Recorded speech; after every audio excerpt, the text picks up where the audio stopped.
Hey there, Ultra Goobers! Now that the Brittle difficulty has been out for some time, we know how drastically it changes how we handle certain enemies and what decisions to make during combat.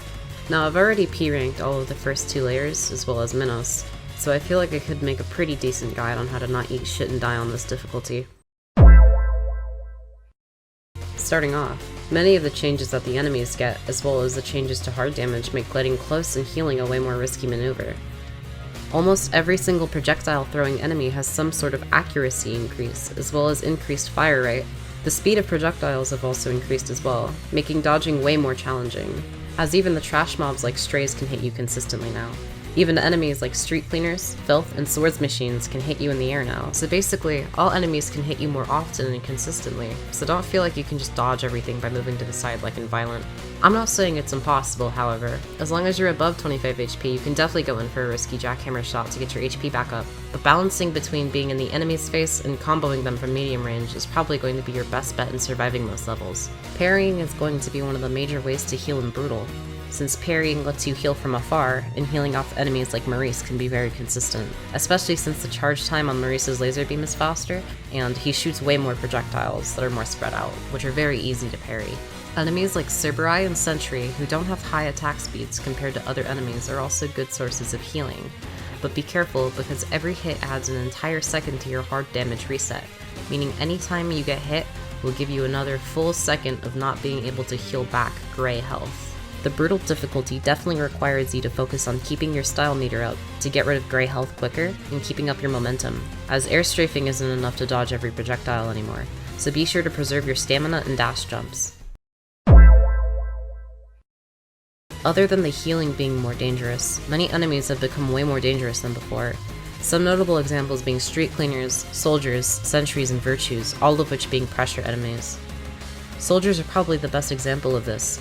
They now decide to bum rush the player and beat them to death with melees and point-blank shotgun rounds, making them way more difficult to heal off of, especially since their melees throw you away from them. Street cleaners are also way faster, being very capable of catching up to V1 even if they dash multiple times. They're also now able to burn you while airborne, so prioritizing soldiers and street cleaners over other small enemies is needed since they can definitely finish you off. Virtues are also an absolute priority depending on the area. If you're in an open area and there's only like one virtue, I'd prioritize killing enemies like sentries or stalkers first. However, if you're in close range, kill them ASAP. The beams of light lock down entire areas of rooms, sometimes blocking off healing and other dangerous enemies like sentries.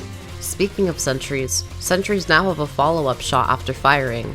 This makes them incredibly dangerous. It is possible to dodge 2 sentries at once, even if their shots are staggered, but it's not a good idea when there's multiple enemies. If there is more than 1 sentry, kill at least 1 ASAP, as one could potentially just end you. And if you can't get close enough, either taking cover, hitting their antenna with a revolver, or just a good old chargeback could give you some extra time. Another enemy that's been changed is the Stalker, which no longer dies when standing enemies. I don't really think that this is like that big of a deal. As long as you're good at parrying, you can just heal off of them, so don't tunnel vision on Stalkers. Focus on killing enemies that can kill you before you kill Stalkers. But if you can end one quickly, then definitely go for it. Another big enemy change is the Gunnerman. Breaking his shield is now a decision that could cost you your life.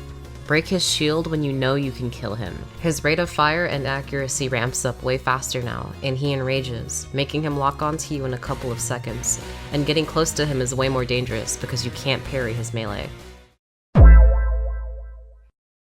Moving on to arsenal tips. Style is important in all difficulties, but especially in Brutal due to how hard damage is more prevalent. Having higher style decreases your hard damage cooldown, so combos are absolutely necessary if you get hit a lot. Also, weapons such as the Jumpstart, the SRS cannon, the magnet saw launcher, the screwdriver, and the alt shotgun are incredibly important to your toolkit. Due to many enemies such as drones and soldiers being more dangerous and harder to hit, using Jumpstart to eliminate most of the smaller enemies is incredibly useful. It could also be used to do a ridiculous amount of conduction damage to medium enemies, such as Cerberus and swords machines.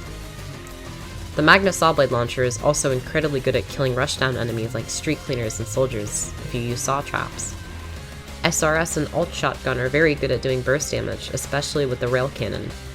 The alt shotgun's self knockback is also insanely good for getting close to heal and then getting out of range immediately. It can parry melee attacks and is very prevalent on the Sisyphus Prime boss fight, especially when using his Destroy or This Will Hurt attack.